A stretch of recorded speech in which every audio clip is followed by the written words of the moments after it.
Hi, I'm Molly Toll, an uh, outreach educator with the Office of Archaeological Studies. And when all this began, the museums were thinking very hard about how they could be useful to New Mexico kids and keep a connection with the museums and give kids something really engaging and meaningful to do. There was a time when all different organizations were thinking totally in terms of online activities um, through the schools um, and other ways of distributing. But it became clear that there were inequities between kids who had access and didn't have access, and whose parents needed the access when um, if there was only one computer at home, and that there was a real access and justice. Distribution of outreach materials began to have more of a hands-on component. In particular, DCA saw a need for summer camps because without the structure of school, kids who've been going crazy anyway would really need something to do, and they'd need something more than a coloring page or a single activity. They needed something with some structure. So the idea of Camp in a Box came up, a summer camp that could be delivered to kids um, and that would have some direction and substance and structure. So here at OAS, we took that seriously, and we came up with a program that we eventually called Making and Breaking Pots because it focuses on ceramics. And we pilfered that title from Wolfie Toll's article on pots for American antiquity. Um, and because what it does is it allowed us a bunch of activities that kids could do, all centered on ceramics, which are one of the main categories of artifacts we have here in the Southwest from archaeological sites.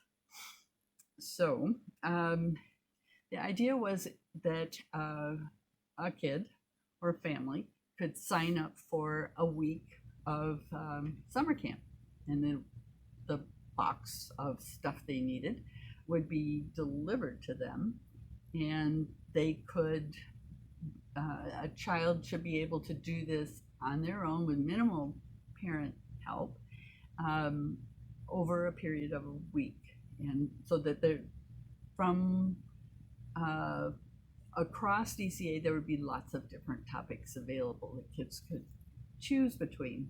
So 5 days of activities that have a shape to it, and there's stuff to do and things to figure out, and very importantly, a literacy component, which is basically writing about what you've done and thinking about what's interesting and important that you've learned and questions that you have.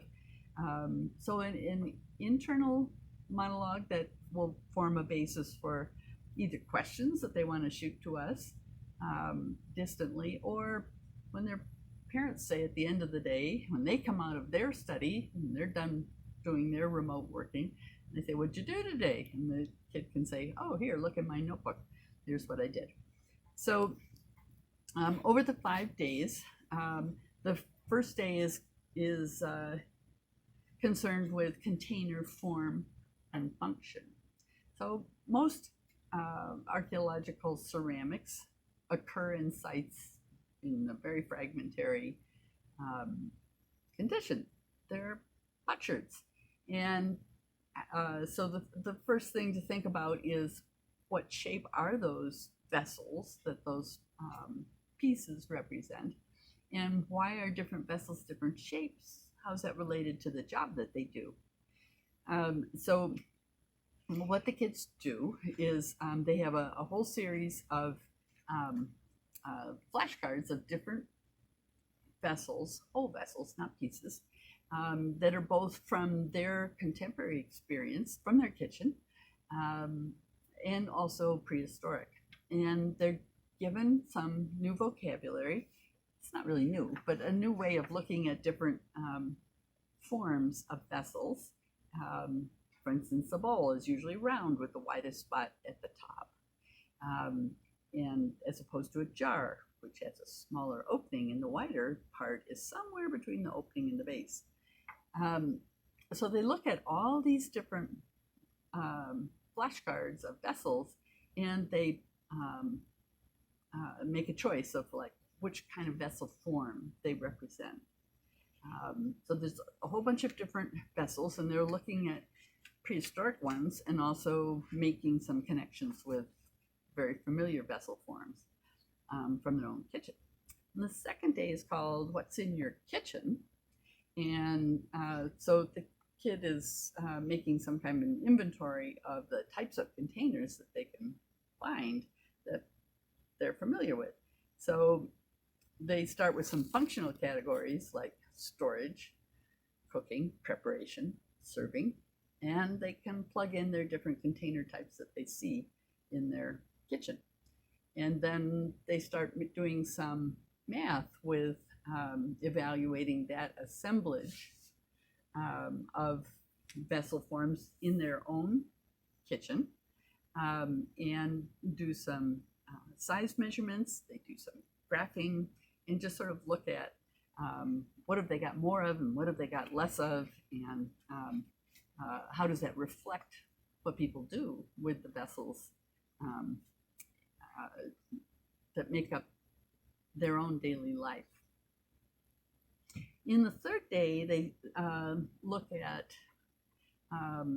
what a clay is. They learn something about that family of minerals that share some qualities, but then there's some really important differences in clay qualities that will affect what you can do with it. And they just sort of think about what makes a clay, which is fascinating to me because there's some really particular physical and chemical things about clay particles that make them be both sticky and slidey, and hold together and then fire in very particular ways.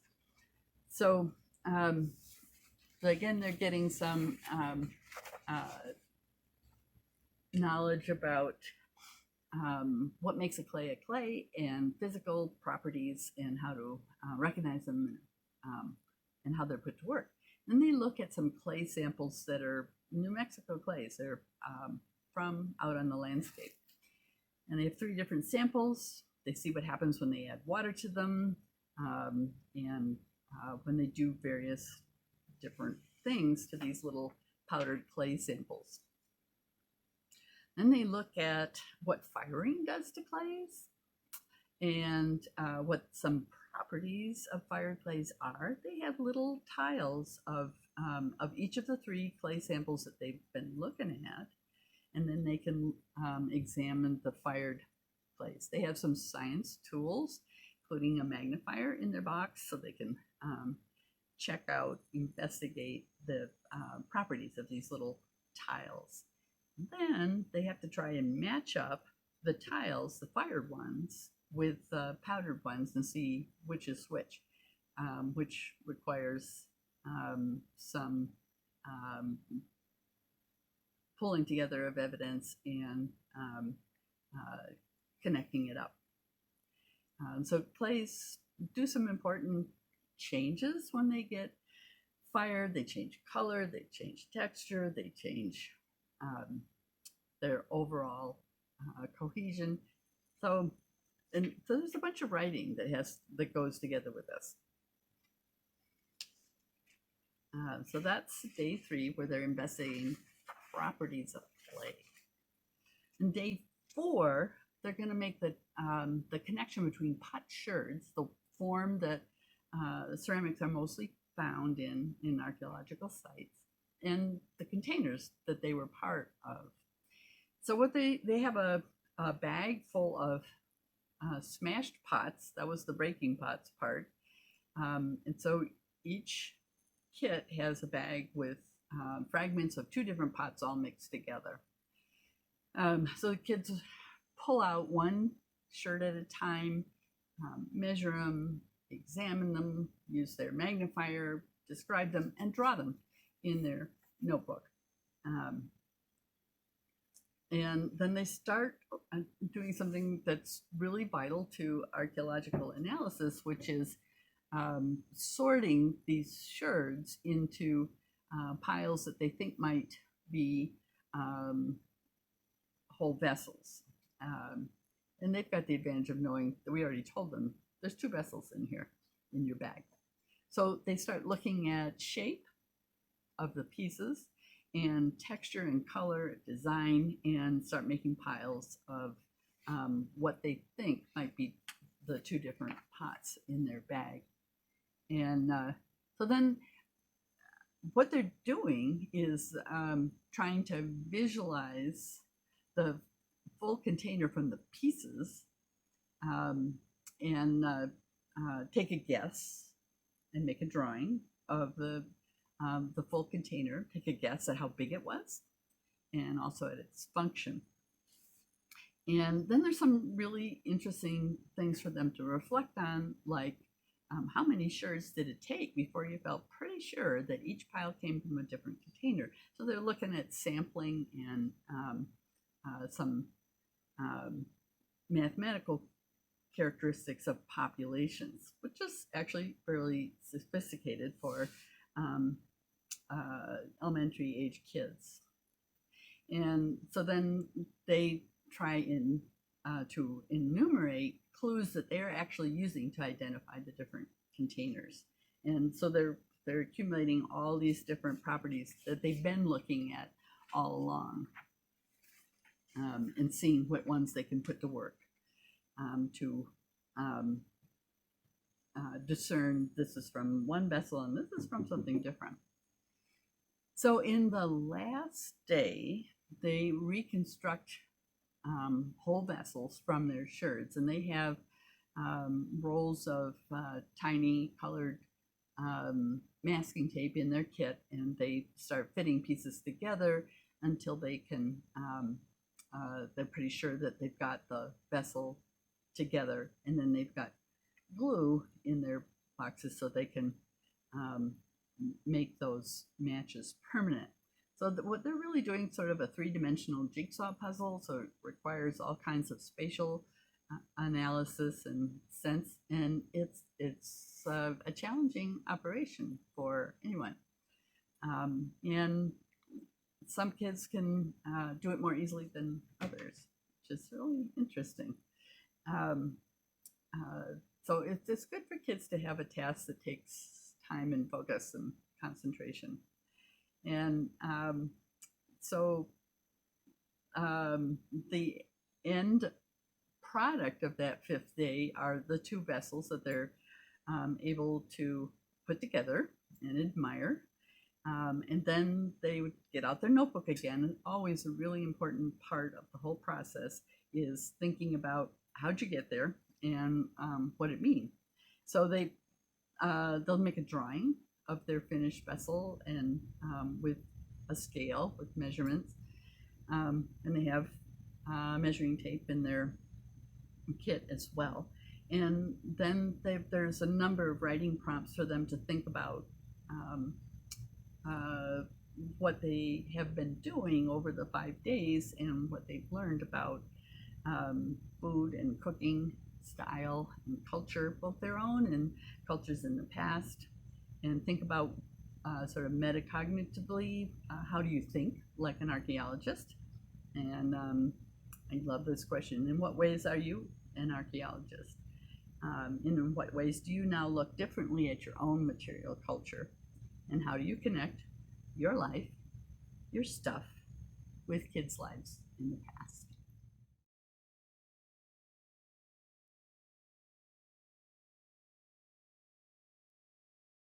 It was a little under 2 months from the Department of Cultural Affairs call to create Camp in a Box to what to the design and development and fabrication of making and breaking pots contribution.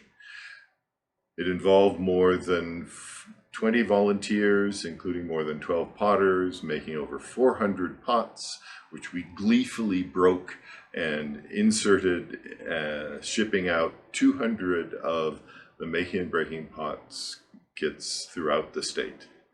It was a tremendous feeling of accomplishment, not just on the part of the staff, but especially on the part of all the volunteers for being able to pull something together that quickly and that effectively. Thanks to all of New Mexico.